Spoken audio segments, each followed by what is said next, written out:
Hi guys, welcome to another one of my fantasy football prediction videos. We'll get right into it.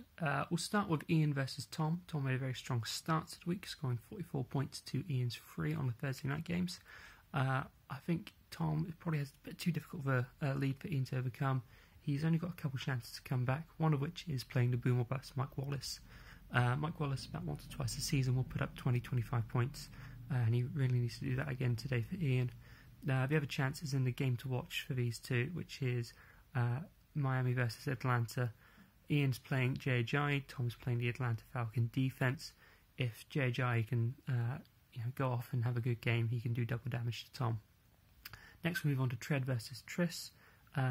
Most people would think that the game is resting on the strength of the quarterbacks, with Tread playing Aaron Rodgers, Triss playing Tom Brady. Actually, I think this game is going to rest on the strength of the defense, on the strength of running backs, sorry. They're playing 6 running backs in total between them in their running back slots and flex position, none of which are actually above a top 15 pick, and so all are liable to have poor games.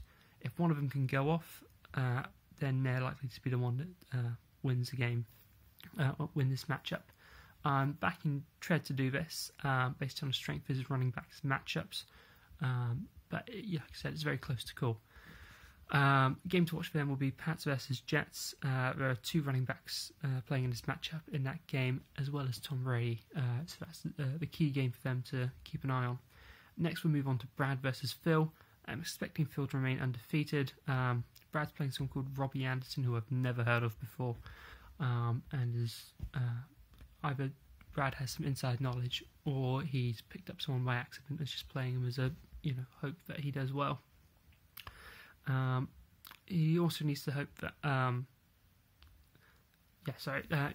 in their game to watch is going to be Pitt versus Kansas, with Brad playing both Antonio Brown and the Kansas City defense. He's in a difficult position, but he's got to hope that in that game that Pitt managed to shut down Kareem Hunt, and that that Pittsburgh can air that ball like they did last week, but this time hopefully Brown can find the end zone and score a couple touchdowns to give him a chance of beating Phil.